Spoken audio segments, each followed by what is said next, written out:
ഇന്നാണ് ആ ദിവസം, ജൂലൈ 5.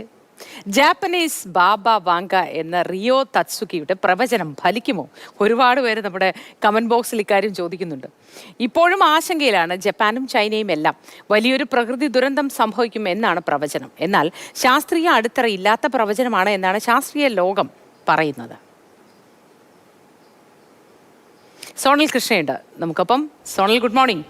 ശാസ്ത്രീയ അടിത്തറയൊന്നുമില്ല എങ്കിൽ പോലും ഇതിനു മുൻപുള്ള പ്രവചനങ്ങളൊക്കെ ഫലിച്ചു എന്ന ഒരു കാരണത്താലാണ് ലോകമെങ്ങും ആശങ്കയോടെ ഉറ്റുനോക്കുന്നത്. ജപ്പാൻ ഇന്നും ഉണ്ടോ, നിലവിലുണ്ടോ, തകർന്നു പോയോ? അങ്ങനെ ഒരുപാട് പേർ നമ്മളോട് ചോദ്യങ്ങൾ ചോദിച്ചിട്ടുണ്ട്. Sonal Moothi, good morning. എന്തായാലും വലിയ ആശങ്കക്കിടയിലും കൗതുകകരമായിട്ടുള്ള ഒരു സംഭവമായിട്ട് തന്നെയാണ് ശാസ്ത്രലോകം ഇതിനെടുത്തിരിക്കുന്നത്. യാതൊരു ശാസ്ത്രീയ അടിത്തറയും ഇല്ലാത്ത പ്രവചനം എന്ന് തന്നെയാണ് ആദ്യഘട്ടം മുതലേ ഈ ഒരു കാര്യത്തിനെ ശാസ്ത്രലോകം നോക്കിക്കാണുന്നത്. എന്തായാലും ഇവരുടെ ഒരു കൃതി, അതായത് റിയോ തത്സുകിയുടെ കൃതിയിൽ പറഞ്ഞിരിക്കുന്ന 15 കാര്യങ്ങളുണ്ട്. അതിൽ 15ഉം പലതരത്തിലുള്ള ദുരന്തങ്ങളാണ്.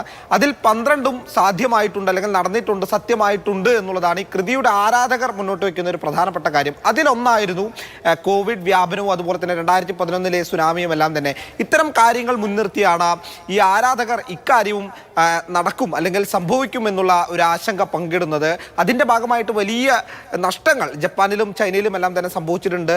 ടൂറിസം മേഖലയിലാണ് പ്രധാനമായും ഈ ഒരു പ്രവചനം ബാധിച്ചിട്ടുള്ളത് എന്നാണ്. കാരണം 83% ടൂറിസം മേഖലയിലെ വരുമാനത്തെ ഈ സംഭവം അല്ലെങ്കിൽ ഈ ഒരു പ്രവചനം ബാധിച്ചിട്ടുണ്ട് എന്നുള്ളതാണ് നിലവിലെ റിപ്പോർട്ടുകൾ സൂചിപ്പിക്കുന്നത്. എന്തായാലും ഇത്തരം പ്രവചനങ്ങൾക്ക് യാതൊരു ശാസ്ത്രീയ അടിത്തറയുമില്ല എന്നുള്ളത് തന്നെയാണ് ശാസ്ത്രലോകം പറയുന്ന ഒരു പ്രധാനപ്പെട്ട കാര്യം. പുലർച്ചെയോടെ വലിയൊരു ദുരന്തം ഈ ജപ്പാനിലും ചൈനയ്ക്കും ഇടയിലുള്ള പ്രദേശങ്ങളിൽ ഉണ്ടാകും എന്നുള്ളതായിരുന്നു പ്രവചനം. പക്ഷേ അത്തരത്തിലൊന്നും തന്നെ സംഭവിച്ചിട്ടില്ല, സംഭവിക്കാൻ പോകുന്നില്ല എന്നുള്ളതാണ് ശാസ്ത്രലോകം മുന്നോട്ട് വെക്കുന്ന ഒരു സംഭവം. പക്ഷേ ജനങ്ങൾക്കിടയിൽ വലിയ തരത്തിലുള്ള ഒരു ആശങ്ക ഇതുമായി ബന്ധപ്പെട്ട് പരക്കുന്നുണ്ട് എന്നുള്ളതാണ് മറ്റൊരു പ്രധാനപ്പെട്ട കാര്യം. കാരണം സമൂഹ മാധ്യമങ്ങളിൽ ഉൾപ്പെടെ, നമ്മൾ നിൽക്കുന്ന കേരളത്തിൽ ഉൾപ്പെടെ ഇതുമായി ബന്ധപ്പെട്ട ചർച്ചകൾ വലിയ തോതിൽ സജീവമാകുന്നുണ്ട്.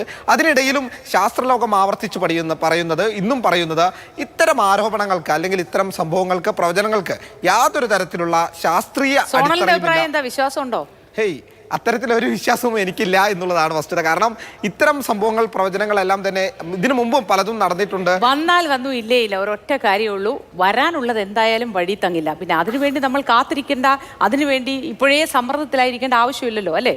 തീർച്ചയായിട്ടും. കാരണം അത്തരം പ്രവചനങ്ങളിൽ 1, 2, 3 സംഭവങ്ങൾ മാത്രമാണ് സാധ്യമായിട്ടുണ്ടാവുക. മറ്റെല്ലാം തന്നെ നിരസിച്ച് അല്ലെങ്കിൽ അതൊന്നും സംഭവിക്കാത്ത സാഹചര്യമുണ്ട്. പക്ഷേ സോണൽ, അതുകൊണ്ട് തന്നെ ആശങ്കപ്പെടേണ്ട ഒരു കാര്യവുമില്ല.